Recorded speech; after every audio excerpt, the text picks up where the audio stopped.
Get the knives out. Dish is about to be served. Outrageous. Are you kidding? I've been inside only one woman after I was born. The Statue of Liberty. Provocative. If it's a pain in the ass, honey, you're not doing it right. Pop culture. Meanwhile, she's on the cover of Us Weekly, dating. Boyfriends are like jobs, except he probably stopped sucking after a year. Wicked. What do I look for in a guy? My dick. Smart, sexy, contemporary. I mean, I can't. Porn Again, the podcast. Hi, everybody. It's Josh Sabera. I'm the best-selling author of Porn Again, a memoir. And welcome to the inaugural Porn Again, the podcast. The show is going to sort of live at the intersection of pop culture and sex. So we're going to be tackling my favorite things. And joining me today is one of my new best friends, Missy Martinez. Missy sort of crushes the idea of how people perceive adult performers. She's smart, she's savvy, she's quick, not to mention one of the funniest people I've met. In fact, I don't know, Missy, I'm just going to bring you on because I don't think I can even do it justice. Thank you so much, and I'm so honored to be on the inaugural show.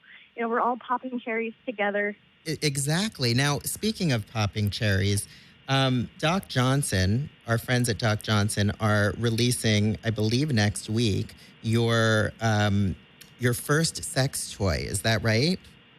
Yes, they are. It's been a life goal of mine, actually. Just have mine my genitals too. molded. I mean, who doesn't have that life goal, Missy? I think that just shows like my narcissism. It's off the charts. No, listen, it's a lovely vagina. I actually have one right here. I don't know that. Have you even seen it yet? Yeah, I actually, when I did the photo shoot for it, they had like a little prototype. Right. And the one concern I have, or kind of the complaint, is it doesn't have the fish smell. Well, I mean, there must be something they can pack it. Put in a packet. Yeah, maybe like a Febreze partnership, something. There's definitely something that we can do with an aroma, I would guess. I mean, partnership with Starkist Tuna. Chicken of the sea. My pussy's dolphin-free. So this brand new sex toy, so it's about to land on the market. They actually modeled it on you. Is that correct? Yes. I went to the studio, and it only took they did my mouth, my vagina, and my butthole. And so how is it that I have only your vagina? Less than an hour? How is it I have only your vagina if they've molded all of that? Well, you got to, test the water, pre-release that, and yeah. So they're going to be worth a lot of money when I'm dead. They don't want to give away the whole store up front. So right now it's just the Missy Martinez pussy, and then which is lovely. I mean, I'm actually touching it right now, which is the closest I've ever been to a vagina. It's really it's really, really something to be proud of. Oh, thank you. And before I got into porn, I always thought I had a really ugly vagina. And then I started doing porn. I'm like, oh, Christ, no, this has been carved by the gods. But by what? What's the logic behind that? When you say you always thought you had an ugly vagina, by what standards? How many had you looked at? I hadn't looked at any, but I did the thing, where you look with a hand mirror and stuff. Mm-hmm. Just a normal Tuesday afternoon. Right. And I was like, oh, my lips are a little weird, or just kind of dark on one side. I didn't have anything to compare it to. Got it. All right. Well, now we know that millions of people think that it's one of the loveliest vaginas. So I think you're doing great.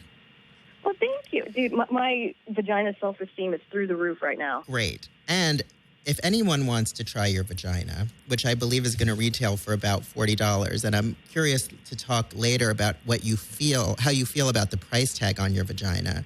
But I'm actually going to offer some discounted vagina because our friends at Doc Johnson have offered everybody who listens to Porn Again, the podcast, a 25% discount on anything that they order between now and April 4th if you use the code PornAgain25 at checkout. So your pussy, they can get your pussy for less. Yes. So before we get into your background and all of the things that I can't wait to ask you, every week we're going to, or every other week, depending on how often I can pull this podcast off, we're going to talk about sort of some hot topics, but it's basically going to be things that annoy me that week. So I'm hoping you're willing to play along. Everything annoys me. I hate everyone and everything. I think we've connected on that level, right? Yeah. I mean, I basically only like you.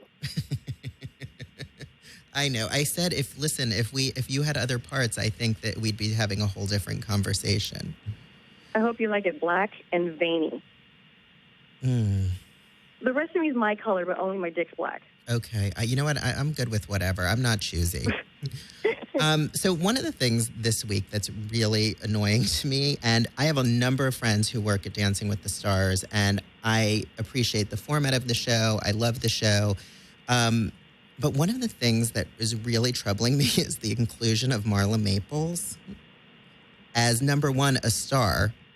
I mean, by that logic, I guess I could call myself an astronaut because that's just not grounded on Earth. They're no longer stars or celebrities. Basically, celebrity just means mammal at this point. Right, like some of the pro dancers have bigger profiles than the people they're dancing with. Yeah, so, and I think it's just a cheap ploy because of Donald Trump right now. Well, exactly. It's because he's in the news, and let's be frank, she came. I mean, they say she's an actress, but I mean, let's get real. She's known for being Donald Trump's mistress, whom he then married.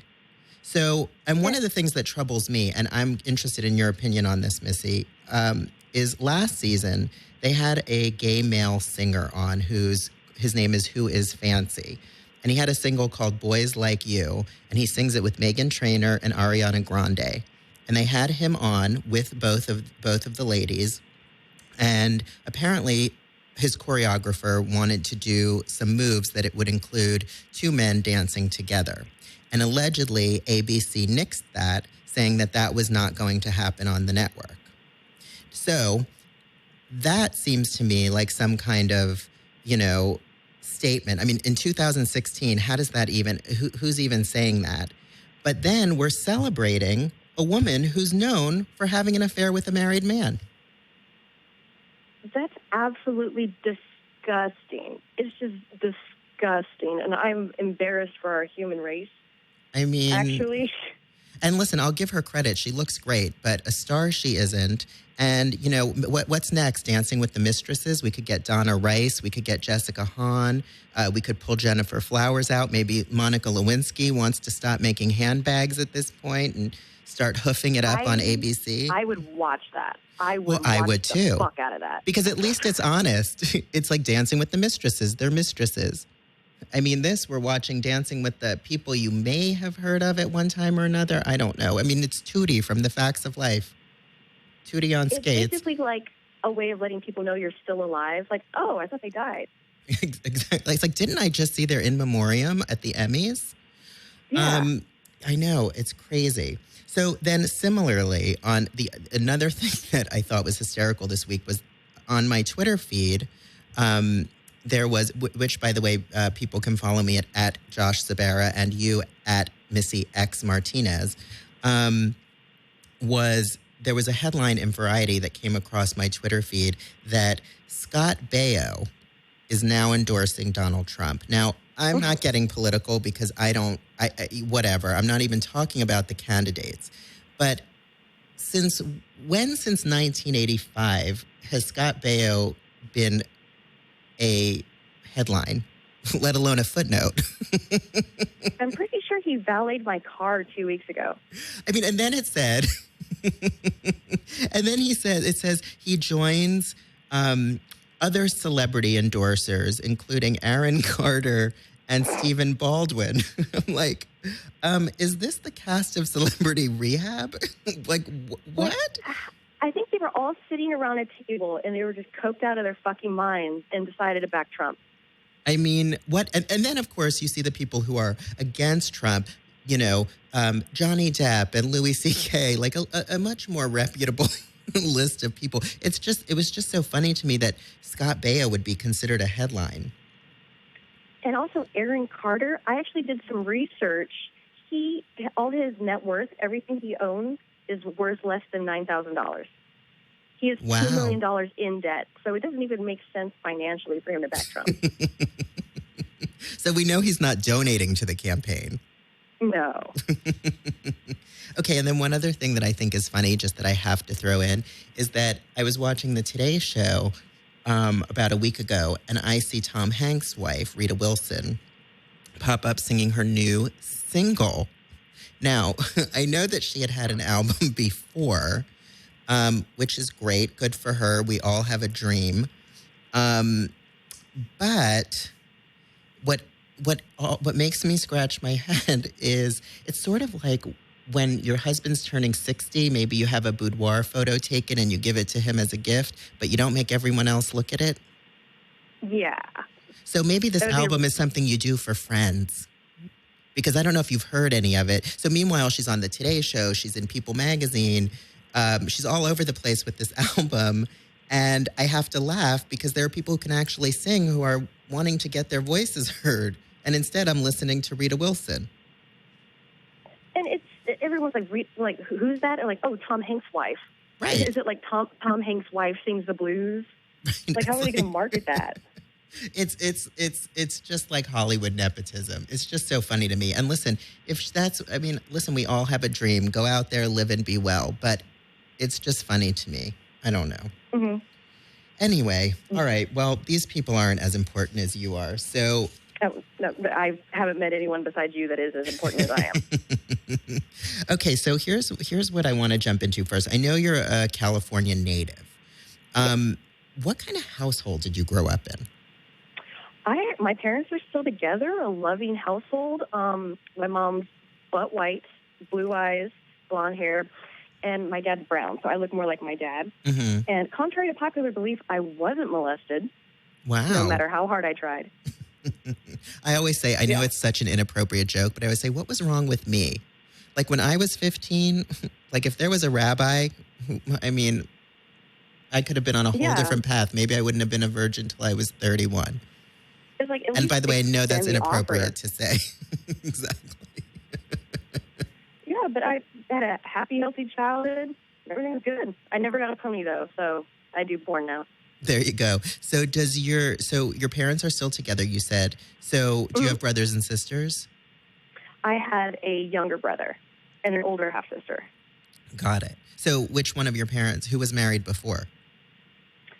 Or was nobody my mother, it was from my mom, my older sister's from my mom, and they weren't married. Got it. Very scandalous. I was going to say, ooh, I like her even more now. Yeah. And you know she does cream pies. And not in the kitchen. Or maybe they do in the kitchen. So here's another question for you. So you in your new video, which is called Fuckdra, which is a take on a chakra, right? So I assume there's, a meditative quality or a wellness quality to the video. Actually, it was from the Egyptian sun god Ra. Oh, see how little I know? I missed the whole thing. I just assumed it was a chakra. I thought it just had to do with the chakra. You're so Hollywood. I'm not into any of that. I'm just saying that's what I jumped to. Okay, so in that video, it's advertised, if I'm right, that you do your first double penetration. Yes. Yeah, I took 2 wieners at the same time in the V and in the A. But in gay porn, when there's a double penetration, it's 2 penises in one man's ass. So that's just a double anal. Oh. See, I'm learning something. So that's a double anal. Double penetration means that there'd be one in each of the holes, like the vagina and the ass. But what if you then had one in your mouth at the same time? Is that a triple? That is called an airtight. And what if you have a glass eye and take it out and have a fourth one? That's called a good time. And you also do scenes with women. So your repertoire is not limited to male partners. Is that right? correct. I actually started out doing just girl only. Okay. I was just a seafood buffet the whole time, and I did that exclusively for 2 years, and that's what I won my AVN for. Which was in 2013, right? That was the best girl-on-girl performance, yeah. Yes. Okay. I hadn't even gotten to your awards yet. I haven't put the award in my butt, surprisingly. Oh, well, that's something to look forward to. Yeah. So. Yeah, don't touch anything I own. So that was a conscious choice to do girl on girl only, or is that just sort of the genre of porn that you established yourself in? It seemed less intimidating. Mm-hmm. Kind of like a way to dip your toe in, that's just like the vanilla of porn. You've seen things where it's, right. A gangbang of horses. And so I figured, I can try this, and just health-wise, it's not as hard on your body. Right. Yeah, and it just took off. And in terms of your own sexuality, you consider yourself 100% bisexual. So you're as interested in men as you are women. Yeah, I just call myself greedy. Any porn potato. Do. So so when you, in your personal life, when you've been in relationships, it could be a woman just as easily as it could be a man, or do you connect to one sex more than the other on an emotional level? I actually don't know if I could be in a romantic relationship with a woman, but I enjoy them sexually. Got it. I actually haven't met anyone or actually considered any females to fill that role. And do you think that's just based on the people you've met, or do you think that's something that's just sort of wired into you? I honestly never thought it was an option. It didn't even cross my mind. And I didn't fully discover who I was sexually and, sexually confident until I was about 28. So, damn, fucking last year. Yeah, I was going to say, that's not even that long ago. It really isn't. So your family knows that you're in the adult business, is that right? Yes, we just don't talk about it. Got it. So how did that come up? Did they discover it, or did you bring it up? I brought it up because I couldn't take the lies anymore, and I'm like, you know what? And I told my mom, and she cried, and then she's like, you know what? I couldn't keep clothes on you when you were little anyways. Did you play doctor with kids? In my book, I talk about I was playing doctor from the time I was in preschool. I'm not a doctor, but I'll take a look. Yeah. Although at this point, I have so much weight to lose, I'd probably wind up just being the anesthesiologist if I was playing at this point. Dude, don't be sending you that propofol. I'll break me off some. But no, I didn't do the whole doctor exploring thing. Got it. Or I might have repressed it. This might come out in 5 years. We don't know. Got it. I was very curious. I was very hypersexual as a kid. And, until I started to be bullied and made fun of, and then I realized that there was, something different about me. So I sort of squashed that part of my sensibility until, I came out finally at 30. Wow. Yes. I was a virgin until I was 31. I mean, there you go. So they know that you do it, but you don't talk about it with them. So it's sort of a... Yeah. Okay. And your father, he's no different about it? He feels the same way? Yeah, we just don't talk about it as if it doesn't exist. Nope. Got it. And then what about your brother? He didn't talk to me for about 2 weeks, and then he's just like, fine. He's okay with it. And I assume, it's funny, when I was in junior high school, and I talk about this in the book, one of the deans of the junior high school, her sister was a Playboy centerfold. And she later went on to do hardcore porn, but at that time she, dipped her toe in with Playboy. And it was all over. I mean, every kid knew about that. So I imagine that there has to come a time where somebody says to your brother, or has that ever come up? Where people know? I've been out with my family, just like a family gathering. I think we were at a football game, and a fan came right up to me in front of my mom and my dad, and was like, "Oh my God, it's you! Can I take a picture with you?" I was like, "Dude, we're right by the porta potties." So how do you handle that graciously? Because obviously you don't want to alienate a fan, but it's your I personal stepped to time. the side. I'm like, hey, with my family, I'll take a picture with you, though. Just, like, make it quick kind of thing. I was nice. Right. So was that and unsettling for them? I don't think they really put two and two together at the time, what it was. But it's more out of a respect thing. Right. But you have no issue or no embarrassment with what you do. I mean, you seem very open and proud of what you've accomplished in the industry. Yeah, my colon is on the internet. Like, I can't have I can't be on a high horse about anything. And it's just sex. And what I do for work doesn't define who I am as a person. Right. It's a job just like anything else. Right.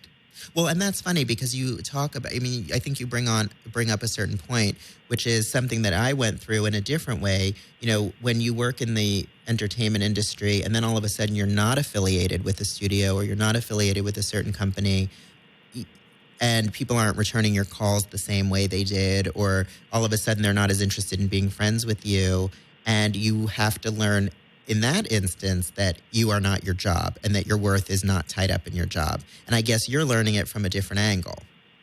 Yeah, exactly. And I think a big problem that happens to a lot of people in the industry is, Missy is my stage name. That's not my government name. And some girls, they lose track of that, and so they'll be their stage persona all the time.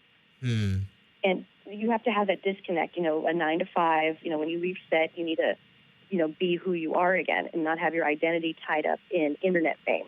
So you've actually, and how did you, like, you're obviously very evolved in that thinking. How did you get I mean, obviously you didn't start out at the gate that way. So how did you come to this level of awareness? I think I went into this actually just thinking about it as a business. This is a job. I'm trying to brand myself, and it's for the goal, for having a family later on, disposable income, because Juvederm ain't cheap, man. It ain't cheap. Oh, tell me about it. I have had every filler and cosmetic treatment you could think of. So. Oh, we're going to compare notes at lunch. We're going to compare notes. Oh, yes. So I just decided to treat myself as a product. This is a brand. Got it. Now, do you watch porn yourself? I don't watch my own scenes. Right. Because as narcissistic as I am, I'm very hypercritical of myself. But in terms of other people's porn, like, is that a turn on for you to see other people? Yeah, I'll watch some scenes, but I think I'm so jaded now. It has to be like kind of crazy stuff, like how big of things can this girl put in her butt? Right. So it's kind of novelty porn in a way. Almost, but I approach it from a different way. It's almost kind of like, oh, I'm a shit performer. So you're just trying to measure up. Not even measure up. It's just more of an appreciation. But then how do you? And you're aware, obviously, of how the material is shot and how it's cut together. So does that change the fantasy for you? Because obviously, when you're watching it, you probably know what they had to do to get that angle, or how somebody had to be acting in that scene to get it a certain way. So does it ruin the illusion? The biggest, illusion ruiner is because they're all my friends. I work with these people. I know, I know her kid's at home sick. Right. And then, this male talent, he can't come to save his life. Like, they were probably on set for 3 hours later than they needed to be. Got it. And in terms of because in the gay porn industry, obviously the males are, the men are the stars. And in straight porn, they sort of take a back burner. Are there straight male porn stars? Like, do people, because since I imagine the majority of the straight porn buyers are men, are there, like, how does that work? Like, in terms of, like, pay scale and those kinds of things, because they're not as much of a commodity. And I don't think that's fair necessarily. Yeah, the women lay down and take a pounding, but the dude has to carry the scene. You have to block out all the camera crew, and you have to be able to, ejaculate when they're like, okay, it's go time. Right. And you do all the work and get none of the accolades. There's only been a handful of male performers, like currently James Dean, Manuel Ferrara, Johnny Sins. Like, those are the big name guys who are a household brand, kind of like how Ron Jeremy and Peter North were. Right. Now, what do you think of... Sorry, go ahead. Oh, I was going to say, and those big names, they get as much as the girls get for a scene. Really? So, and what is it that you think that straight men expect from that when they see that man's name on the video box or on the scene? I mean, I'm dating myself by saying video box. I'm like, when they pull out their Betamax tape, what is it about that person that they're responding to? Is it the stamina? Is it the wish fulfillment, like projecting themselves onto that performer? I think the biggest thing, there's almost a cult following behind performers.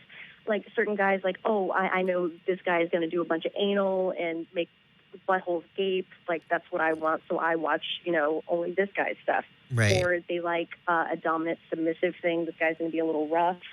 Or if they just, like, focus more on the girl, then they'll just take a middle-of-the-road kind of performer that knows to stay out of the spotlight, not talk a lot, and just kind of, you can see the penetration, but it's almost as if he's not there.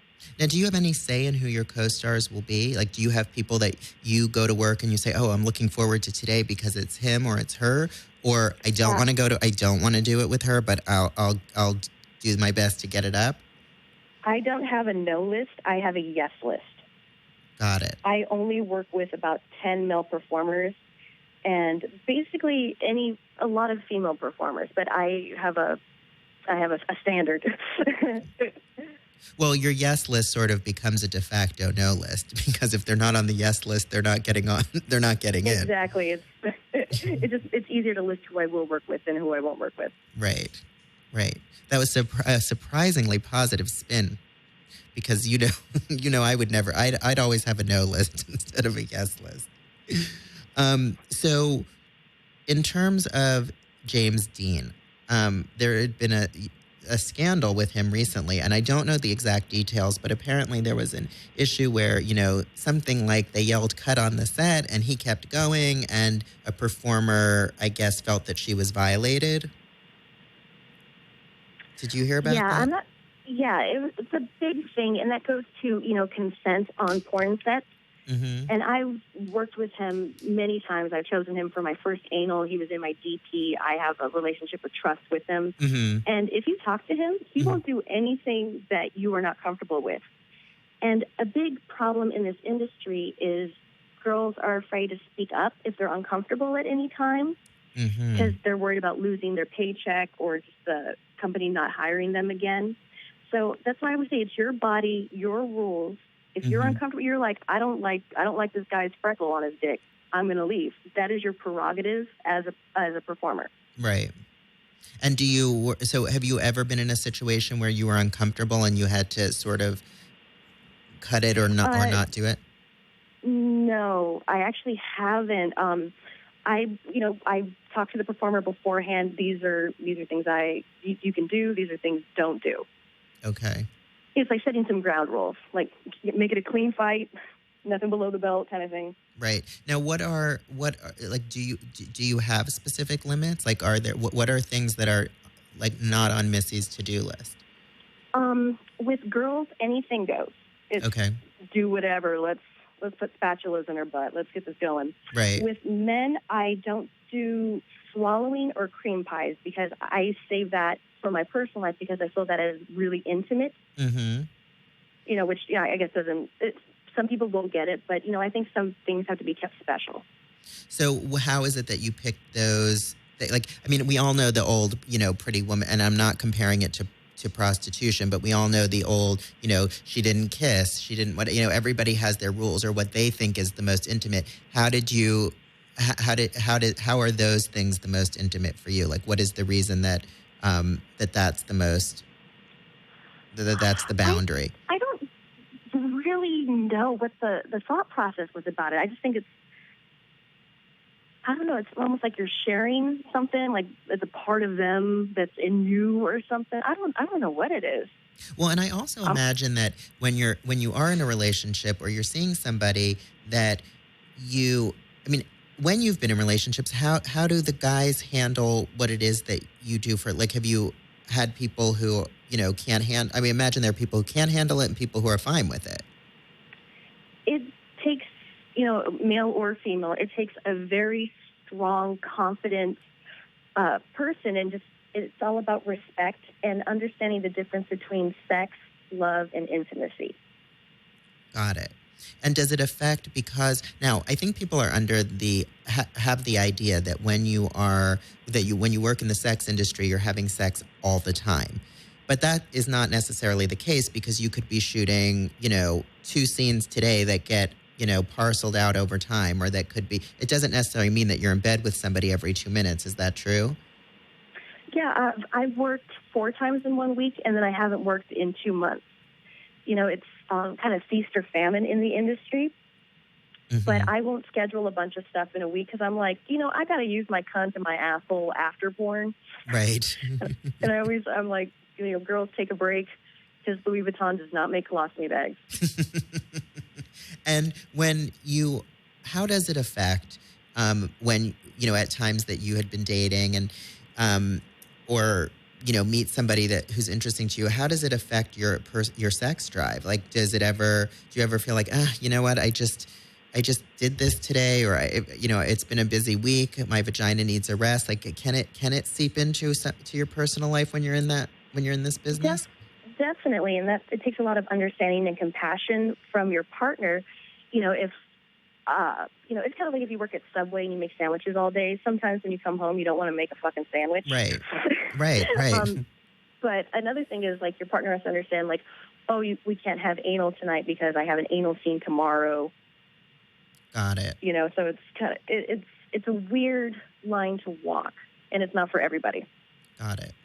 Now, what do you think about? Do you think there's a shelf life on being a porn star? Like, for example, is there a point where you sort of hang up the panties and try something new, or do you think you just keep going as long as there's consumer interest?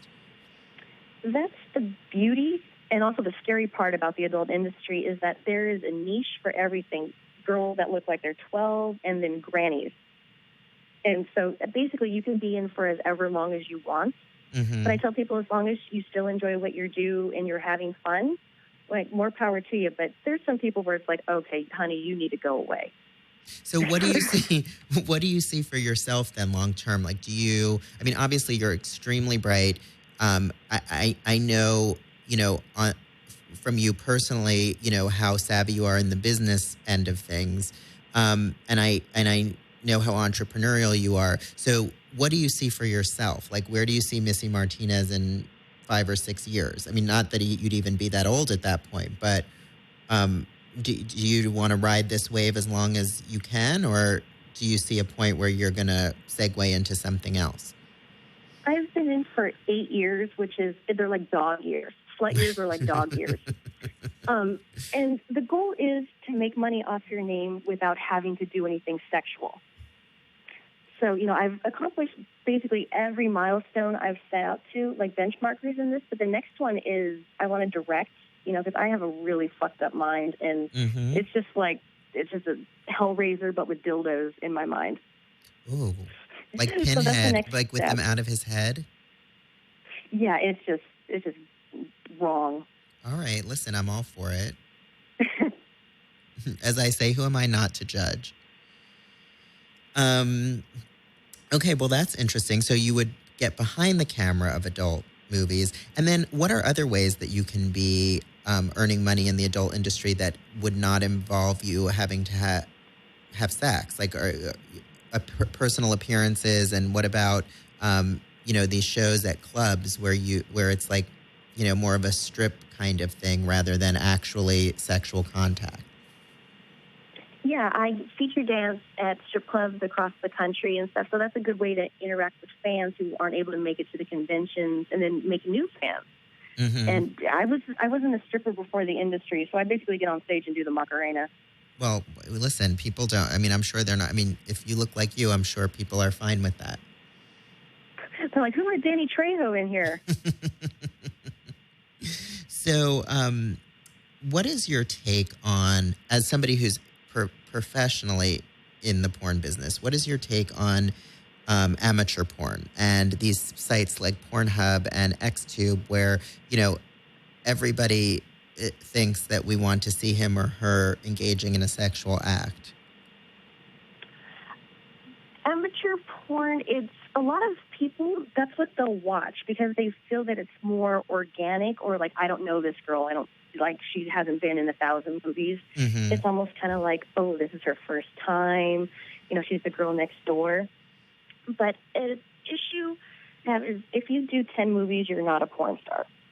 It's kind of a thing thrown around. Mm-hmm. It's like, you got to be in for a few years. You got to blood, well, that's sweat, the thing. I think tears, everybody claims that label now. I mean, you do one video or they post one thing on the internet, you're a YouTube star. You know, the word star. Kim Kardashian a porn star. Well, she is, isn't she? Well, I mean, of video. her own. Yeah, but I mean, to be honest, it depends on how you classify porn, because I consider some of those reality shows like pop culture porn. Oh, true. You know? But yeah, I mean, did she have only one sex video? Yeah, with Ray J and his dick that looked like it was hitchhiking. Oh, right. It might be time for her to do a new one. I think so. I would pay to watch her and Kanye. I would too. So what did you think of all of that with the Kanye? And then did you see the tweets between Kanye and Amber Rose where she was... You finger in the booty ass bitch. Right. But what's funny about that is that she said it as though someone should be ashamed of doing that. You know, otherwise, why would you call him out? And then he responded as though he would be ashamed if that is a sexual thing that he enjoyed. Yeah, and she's a huge advocate, you know, and I give her, you know, props for being against slut shaming and all that, but it's a two-way street. There's nothing wrong with liking stuff in your butt, male, female. There's nothing wrong with that as long as it's consensual. Right. Like, it's 2016. We're all adults here. It's just a butt. It's just a finger. Well, and this is what I always say to people. Like, people will say to me, they will classify, like straight men will classify the act of having something in their ass as being gay, that the act is gay. And I will say to the man, no, it's gay if it's a man's finger. It has nothing to do with the act itself. It has to do with what partner you're with, what the gender of the partner is. If you go to the doctor and they need a semen, you know, they'll actually milk the prostate. A medical professional will do that, and there's no gay, straight, bi in there. It's just strictly professional. It's just something that feels good that produces a response. Right, and even just biologically speaking, if you hit a man's prostate gland at whatever point that he's climaxing, it's going to feel good. Now, whether or not a straight man wants to try that or not is another story, but biologically speaking, it will work and it will feel good. But I just think it's funny that people classify the act of having something in their ass as being gay and not that paying no attention to the gender of the person they're engaging with. It has nothing to do with that. If you are a straight man who likes a woman to put a finger up your ass when she's giving you a blowjob, that does not make you gay. Right? Exactly. Yeah, it's a form of sexual expression. As long as you're with someone you trust and stuff, have fun. Go for it. Life's too short to not come as hard as possible. Totally. Could not agree with you more. So how often do you get recognized in public? Like if you're out, if you're going to Starbucks in the morning or you're going whatever, and when you are recognized in public, do people approach you, or is it sort of that quiet wink where we both know why we know you or why you know each other, or how do people handle that? Usually it's like a couple, like they'll stare and then they'll like kind of do like, wait, is that who I think it is? Is that where I know you from? And I'm actually very rarely approached unless I'm in a porn setting, like in Vegas at AVN, where, I think they're less embarrassed. Like, oh, I'm here because I watch porn, instead of I don't want the people ordering this espresso to know that I watch porn. Right. They're there for that reason. Yeah. Got it. So has there ever been an uncomfortable time with a fan, other than with your parents, but has there ever been somebody who is inappropriate with you because they think the nature of your work allows that, or is it that you'd be okay with that? Yeah, that's actually pretty common, especially at conventions. When you go to take a picture, some guys will automatically try to grab your boobs because you're a sex toy. Right. Which I get, that's part of the fantasy, but you have to be able to separate that and realize, oh, she's also a lady. She's a woman. Right. And it's all by performer's comfort level. There are some girls, they love having their ass slapped and stuff. But if any, fans going to conventions are listening, always ask me, I touch you or can I hug you? Right.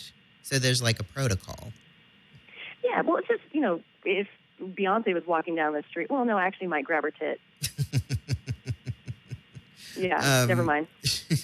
But so do you, so I assume you're not okay with that at a convention if somebody wants to, other than a hug.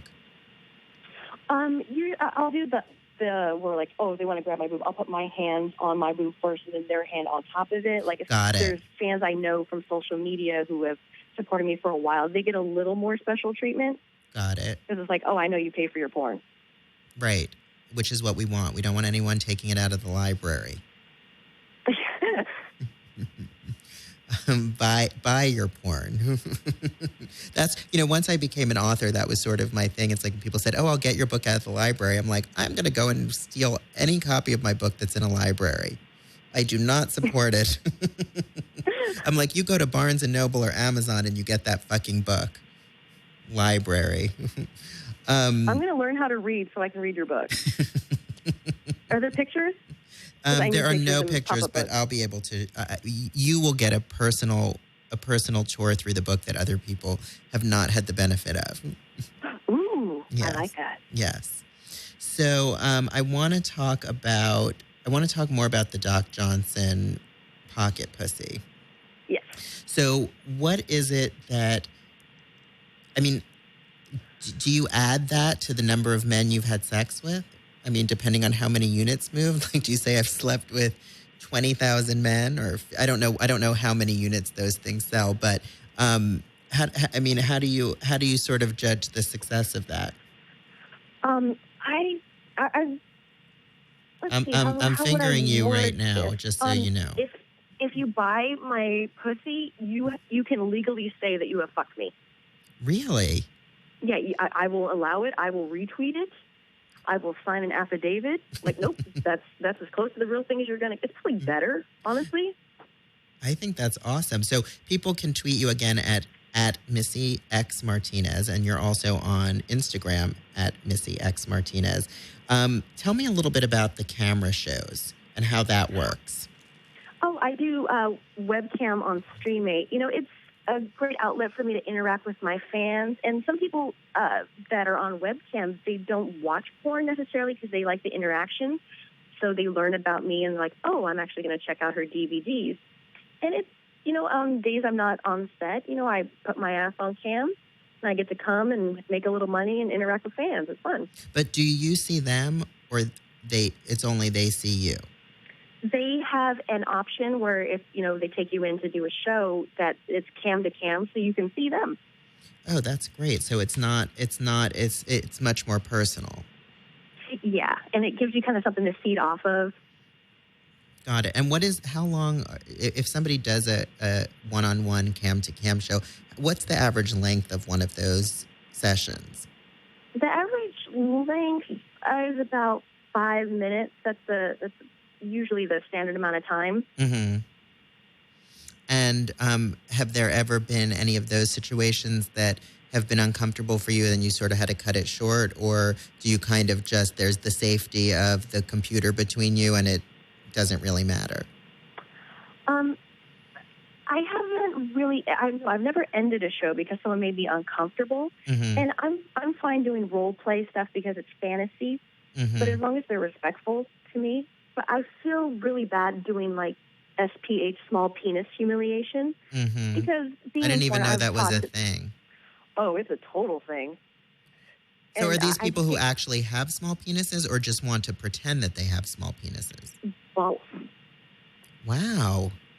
How do I not know of this? Coming from porn, it's like I'm used to saying like, oh, you're Godzilla. Your dick's like Godzilla. It's so big.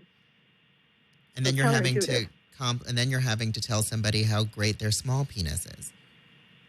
No, not tell them how great it is. Tell them how terrible it is. Oh, you're supposed to shame them for it. Yeah, small penis humiliation. Got it. Sorry, I lost the H part of the SPH. That's really fascinating.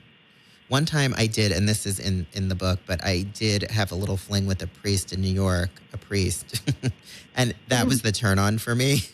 But he had a micro penis. Like a clinically, it was, the under 2 inches, it was clinically a micro penis. And, wow. But he was very good with his mouth and his hands. See, I mean, you develop talent in other areas. There you go. It's like being blind, so you have a better sense of smell and hearing. Exactly. So do you keep your own schedule with the cam shows? Like, can you decide, like, what if you get up in the morning and you're like, I'm just not feeling it today? Or do you really have to stay on a schedule to keep people engaged? Like, people have to know that they're able to find you at certain times and places? Consistency is key because the guys know, okay, I can see her at this time before work. But I can make my own schedule. And some days I'm just like, no, this ain't happening today. Right.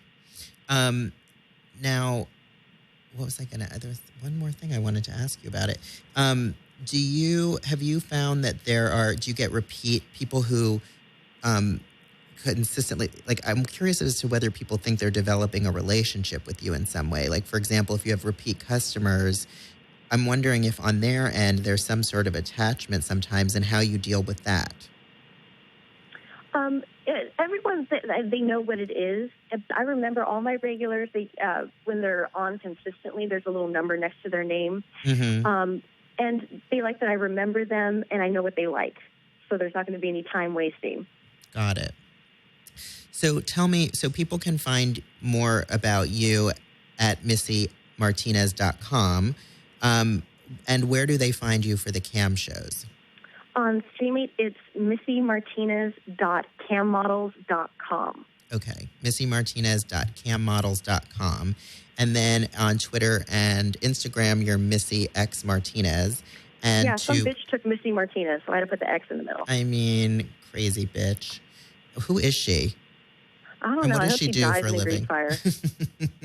And the toy, the All-Star Pocket Pussy, comes out next week, and it is at DocJohnson.com. And if you use the code PornAgain25 at checkout, you can get 25% off Missy's Pussy or anything else that you decide to enjoy from the Doc Johnson catalog, which is very extensive.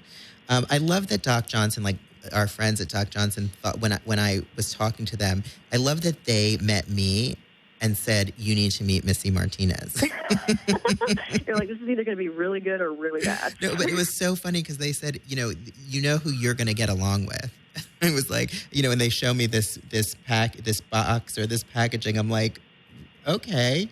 And of course, they were totally right because the minute I spoke to you the first time, I was like, I love this woman.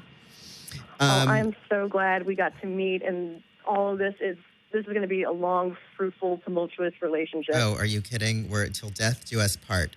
Now, I want to segue because we have just about 5 minutes left. So I want to segue quickly. I do a sex column for Gay Times Magazine in London and do a lot of dating and advice columns for the Huffington Post. And so I'm taking a couple of the questions that I get that I can't necessarily get to in the magazine that I want to talk about on the podcast and hoping that you can weigh in on this. So one of the letters I got was from somebody named Anthony in Texas who wrote to me about sexting. And he told me that he's in a 5-year relationship with a man, but sometimes gets involved in sexting relationships online. And he wants to know if we would think that that's cheating, considering that he's had no physical contact with these men. And does he tell his partner that he's engaged in these, quote, extramarital texting relationships? What do you think? I think that comes down to, does he have a relationship with this person? Is it on a schedule? Because at the same time, would that consider, watching someone on webcam or watching pornography? Well, he's just saying sexting, cheating. So I'm going to say... I'm going to say that let's just say for purposes of this conversation that it's on a phone, like you're texting somebody. Now, I get that could involve photographs that go out. And that's another thing that I think people need to be really careful about is, people they're not considerate of the fact that the minute you take a picture of your penis or your vagina and you send it to somebody, not in your business because it's what you do for a living, but you have to assume that all of their friends are seeing it.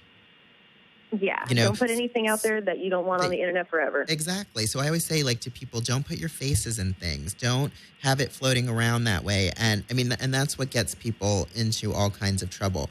But to the root of the question, I mean, what do you think? Because if you're sexting, I guess that could really become an emotional affair, right? Or no? Is it just something that's electronic? Well, it's for, argument's sake that it's on a phone. I feel giving your phone number out to someone is very personal.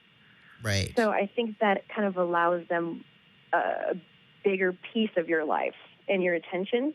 Right. So I don't know. I think that's a gray area. But you know what? His partner might be completely okay with it, want to get in on it. But I would suggest that he actually starts sending naughty messages and pictures to his partner. Well, and I think that's a great idea because that can always add some spice to a relationship and maybe make you rethink having to go out to eat, so to speak.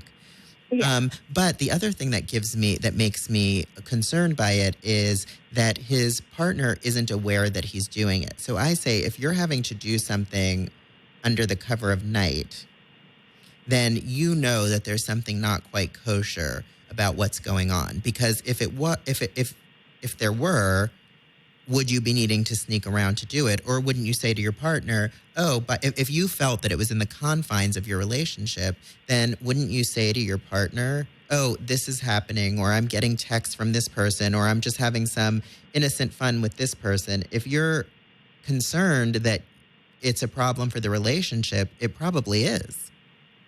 Yeah, it kind of not talking about it, that kind of, it shows guilt, that he feels bad.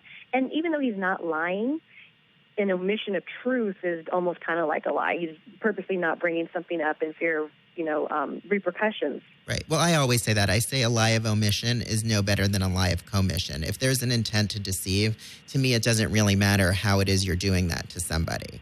Yeah. But what do you think it is? I mean, I've always maintained that texting and sexting is a real danger to contemporary dating, because what happens is people get this sense of familiarity and this sense of chemistry that may not really exist in person. So by the time you actually get to the date, there's this heightened expectation of the chemistry that's going to be there. And some people are way better online or like in text than they are in person. Well, if I had a nickel for every time that actually happened to me, then, I could probably get Marla Maples to marry me too. So what is your advice to people in terms of sexting? Like, how do you keep it? How do you keep sexting let's say out of a relationship? How do you keep it at a healthy place and a healthy pace so that a relationship has a chance of at least getting past a first date and hopefully to a second? I wouldn't jump into sexting and sending pictures immediately off the bat, because I think it's really easy in today's, technologically driven society that there's this total disconnect. People just text, they don't talk on the phone. There's no human interaction anymore. It's Skype, FaceTime. Right. So, actually make the effort to connect with someone. And then after that, after you already established that physical connection just by meeting and having coffee, whatnot, then you can start taking it a little digital. Right. Because I think what happens is people get so caught up, and then there's an expectation that you're further along in the relationship than you actually are when you meet. Yeah, and that winky emoji, that'll get you every time, man. What are your personal most used emojis? The laughing, crying face. I use that daily. So not the eggplant at the peach? No, I rarely use those. Another one I use is the little pig. Oh, I love the pig. And then I use the winky tongue sticky out one. And what is the one that people use for a vagina, a taco? I don't even have that one yet. For vagina, what do they use? I don't know. I don't have anybody who's ever sent me a vagina, but I know a peach is an ass and an eggplant is a penis. So there you go for the gay world. So anyway, thank you so much to Miss Missy. Oh, thank you for joining me. Just remind everybody, you can find her at MissyMartinez.com, on Twitter and Instagram at MissyXMartinez. And again, her toy is available at DocJohnson.com. And remember to use Porn Again 25 discount code through April 4th. And I look forward to our lunch and being in touch next week. Yes, I can't wait. Thank you again for having me. Bye, Missy. All right, bye. Bye, bye, bye, bye, bye. Thanks for listening. The No Holds Barred conversation continues 24/7 on Facebook at Josh Sabera Author, at Twitter and Instagram at Josh Sabera, and then buckle your seatbelts for some titillating real talk. Porn Again, a memoir by Josh Sabera, is available now as a trade paperback, ebook, and audiobook.